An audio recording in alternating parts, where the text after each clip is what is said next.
Let me tell you a story. A few weeks back, I was neck deep in my surgery rotation, pounding coffee to stay awake, too busy to properly dress my feet, and shamelessly living my days without doing my hair. For any medical student watching, it's notoriously the most grueling time of third year. Day one, I remember being told by all the faculty, make use of your downtime and don't fall behind studying. I was lucky too.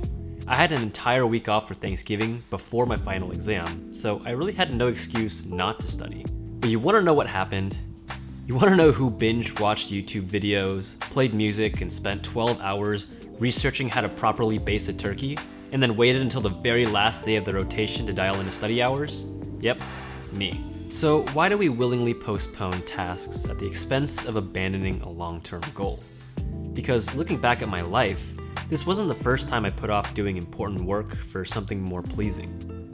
I decided it was time for us to take a look at the science of procrastination. Procrastination has been studied for decades, and numerous theories have tried to explain our self-defeating behavior. Psychologists have pinpointed procrastination to stem from a single human phenomenon: self-regulation failure, both in our ability to resist impulses or intrusive thoughts, and in our ability to exert self-control. And if you think about it, these two ideas lie on the opposite end of the spectrum. With self-control, we inhibit responses to temptation with delayed gratification. With impulsivity, there is decreased inhibition in the same pathway.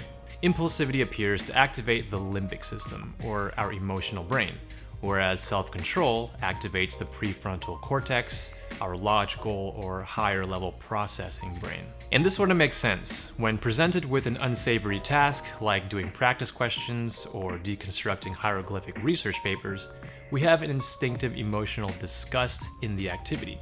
It's basically the last thing you could imagine yourselves doing. So we seek more enjoyable alternatives like having a beer or playing video games. Basically, the limbic system overrides control and prioritizes short-term mood repair over our long-term goals. But deep in the back of our mind, there's a feeling of guilt.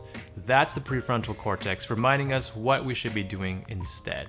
So why is it so easy for the limbic system to override control? Well, we have to think about these two systems and how they're constantly at war with one another. Self-control constantly battles impulsiveness, and the victor in that particular moment decides which path we pursue. A paper by Zhang et al. Describes 3 determinants in the balance of procrastination: task aversiveness, future rewards and punishments, and timing of rewards and punishments. Task aversiveness is when we avoid tasks that are unpleasant as a result of lower autonomy, frustration, boredom, resentment, or fear. If the task is too boring or too difficult, and we aren't mentally checked in, impulsiveness kicks in and we procrastinate. It's our limbic system's attempt to protect us from emotional pain.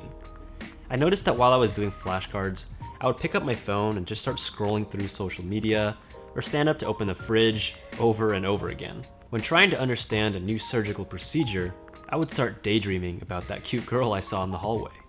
Impulsive actions and intrusive thoughts barged in during unpleasant activities. Next is future rewards and punishments, or the gratification of a job well done, weighed against the punishments if the task was done poorly. How important was it for me to ace my surgery exam? Well, I could get honors. How bad would it be if I failed? I would have to retake it. These questions have the capacity to pull our focus in either direction depending on the severity of the consequences. And finally, the timing of rewards and punishments. The farther away an event or deadline is, the less likely we are to seriously consider it. But this eventually flips.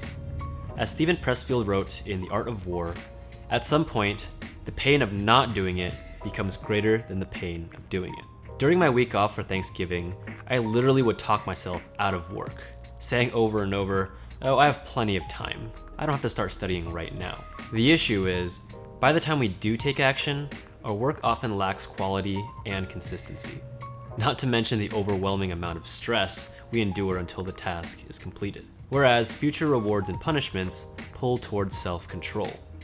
They concluded that the main deciding factor in procrastination is timing. The farther away an event or deadline is, the less likely we are to seriously consider it. So, understanding the science of why we procrastinate, I then had to dissect what I could do to change my behavior. Because the sheer amount of stress I endured that last day leading up to my surgery exam was unreal. And I knew with confidence that if I'd been keeping up with my studies, that would have been a much smoother process.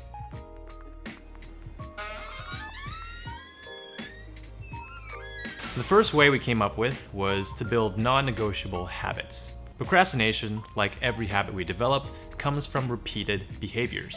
The 2-minute rule from Atomic Habits is an amazing tool I use to get this started. So instead of tackling the whole task, cut it down to only 2 minutes. Instead of reading 10 chapters, start off by reading the first page. Instead of doing 50 practice questions, start off by just doing 1 practice question. Folding laundry becomes just folding 1 t-shirt. By breaking down monstrous tasks into baby steps, we can steer clear of task aversiveness by making unpleasant tasks slightly more pleasant. We also get into the routine of starting the task and going through the motions to overcome inertia. Next, I set up several accountability anchors. These are conditions I set up for myself to keep me on track. So for instance, if I know that I have a serious itch to play video games, I'll give Matty the Nintendo Switch. And he'll only give me permission to play once I've shown that I've completed my work. And you can do the same with your phone if that's a serious distraction. As humans, we prefer to avoid pain over seeking out pleasure. The pain of not being able to use my phone for the remainder of the day is so much more powerful of an incentive than imagining myself scrolling through social media. Think not of the dissatisfaction you feel in the moment, rather the pain you'll feel if you don't stay accountable to your work. And finally, focusing on self-development. If you take pride in what you do and want others to perceive you as reliable and trustworthy, you have to act accordingly. Do you want your significant other or boss to associate you with being a procrastinator? Do you want your friends to think that you're not the person to ask for help because you tend to put things off? This mindset, basically refusing to allow guilt and shame to dominate my actions, has proven to be one of the strongest incentives for me to overcoming procrastination.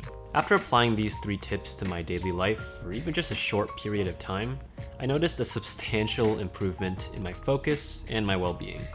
I can't say that I'm completely free of my impulsivity or intrusive thoughts. The limbic system has a very sneaky way of piercing through even the most mentally fit, but being able to recognize when and why I procrastinate has helped me reorient my behavior. The real test will be to see how long I can maintain this mindset moving forward. Thanks so much for watching. Definitely share it with your procrastinator friends and subscribe to the channel for weekly videos. I'll see you guys next time.